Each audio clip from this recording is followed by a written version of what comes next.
Bismillahirrahmanirrahim. Assalamualaikum warahmatullahi wabarakatuh. Perkenalkan, nama saya Indah Sterina dengan NIM 2003015000024 dari kelas PJKRA Angkatan 2020. Dalam kesempatan ini saya akan mempresentasikan PowerPoint saya mengenai asas pengembangan penjas di sekolah. Yang pertama yaitu asas pengembangan dan penetapan sasaran penjas. Meskipun secara filosofis telah dibahas kedudukan dan pentingnya pendidikan jasmani di bagian-bagian awal, bagi guru masih terdapat kesulitan untuk memutuskan pengalaman apa yang diberikan kepada siswa. Hal ini ditambah lagi dengan begitu banyaknya pilihan yang tersedia baik dari wilayah aktivitas jasmani, permainan maupun dari wilayah sekolah. Selanjutnya, dasar-dasar pengembangan kurikulum. Kurikulum pendidikan jasmani haruslah berorientasi kepada anak dan tingkat pengembangan. Kemudian setiap anak berbeda-beda dalam hal kebutuhan dan kemampuan belajarnya. Kemudian anak harus dilatih sebagai manusia yang utuh. Hal-hal yang berhubungan dengan kebutuhan anak harus diajarkan melalui pendidikan jasmani. Selanjutnya, gerakan merupakan dasar bagi pendidikan jasmani. Pembelajaran harus terjadi melampaui kepentingan sesaat, tetapi harus menawarkan keterampilan yang berguna untuk seumur hidup. Dorongan dasar adalah suatu keinginan untuk melakukan dan menghasilkan sesuatu. Semua anak memiliki perasaan seperti ini yang memungkinkan besar merupakan sifat keturunan atau pengaruh lingkungan. Dorongan dasar ini dikaitkan dengan pengaruh masyarakat, guru, orang tua, dan teman-teman sendiri. Biasanya dorongan ini akan berpola sama pada setiap anak dan tidak dipengaruhi oleh faktor kematangan dorongan tersebut.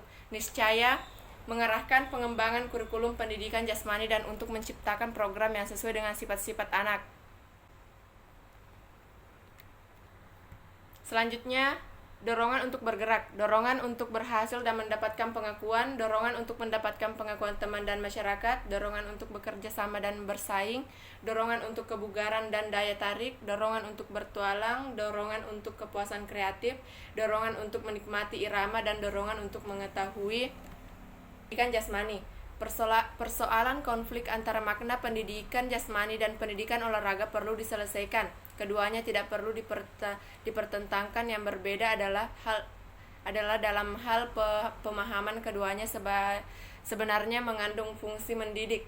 Penyelenggaraan pendidikan jasmani ini bisa berbeda karena perbedaan dalam rancangan kurikulumnya. Di negara maju, pendidikan jasmani dilaksanakan dengan berorientasi pada model-model kurikulum yang berlaku. Model kurikulum inilah yang menentukan perbedaan tekanan terhadap program yang dilaksanakan, apakah berorientasi pada peningkatan kesegaran jasmani atau keterampilan gerak.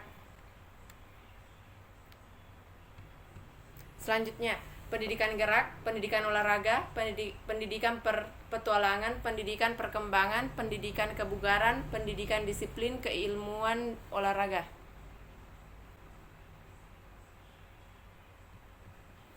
Kemudian, ruang lingkup pendidikan jasmani.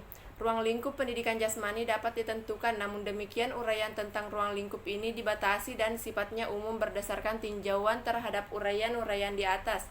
Maka dapat juga bahwa program pendidikan jasmani untuk siswa SMP di Indonesia harus meliputi program-program. Kemudian, pengelolaan tubuh. Yang pertama, kesadaran tubuh, kesadaran ruang, dan kualitas gerak. Selanjutnya, keterampilan dasar, yaitu yang pertama keterampilan lokomotor, keterampilan non-lokomotor, keterampilan manipulatif.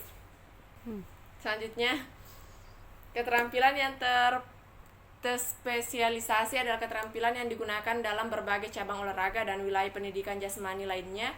Keterampilan ini meliputi kegiatan dengan peralatan, misalnya senam, gerakan-gerakan akrobatik, tari-tarian, serta permainan khusus atau formal seperti sepak bola, bola voli, basket, dan lain-lain. Arah pengembangan pendidikan jasmani. Setelah mengetahui ruang lingkup pendidikan jasmani, selanjutnya guru harus mampu melihat dan menetapkan arah serta sasaran yang akan dikembangkan.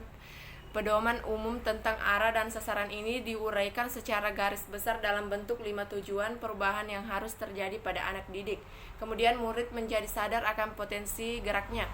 Pembelajaran dalam pendidikan jasmani harus mampu membangkitkan minat anak untuk menggali potensinya dalam hal gerak. Karena itu anak harus diberi dorongan untuk terus-menerus menjelajahi kemampuannya.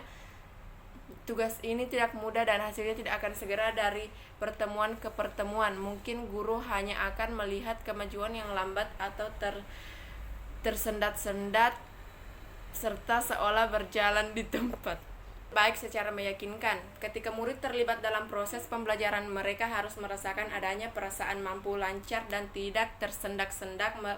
Perasaan demikian hadir dari adanya rasa aman selama mereka mulai belajar hingga menguasai suatu keterampilan. Rasa aman tadi tentu tidak timbul sendiri, tetapi merupakan kondisi yang selalu diciptakan oleh seorang guru. Kemudian murid mengerti dan mampu menerapkan konsep-konsep gerak yang mendasar.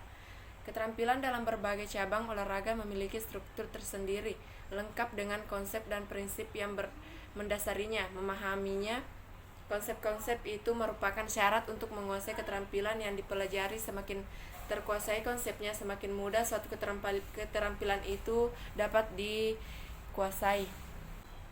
Kemudian murid menjadi orang yang serba bisa dalam gerak. Guru penjas harus mampu melihat keterampilan dasar serta pola gerak dominan yang mendasari suatu cabang olahraga atau suatu permainan. Keterampilan dasar serta pola gerak dominan itulah yang seharusnya ditekankan oleh guru untuk dipelajari oleh anak secara memadai. Alokasi waktu yang cukup bagi anak untuk mempelajari berbagai keterampilan gerak dasar sehingga pembangunan suatu dasar yang kuat dan luas bagi peningkatan keterampilan berikutnya. Kemudian murid menghargai olahraga yang menyehatkan. Dalam pembelajaran pendidikan jasmani, murid harus belajar menyadari hubungan antara kegiatan yang teratur dengan timbulnya perasaan nyaman dan sehat. Dengan kegiatan tersebut, murid harus menyadari bahwa dirinya lebih tahan terhadap serangan penyakit dan pengaruh stres. Dengan kesadaran tersebut diharapkan murid selanjutnya akan menghargai kegiatan olahraga sebagai suatu yang bermanfaat dan akan mengisi waktu-waktu lainnya di luar sekolah dengan kegiatan yang aktif. Kemudian terima kasih.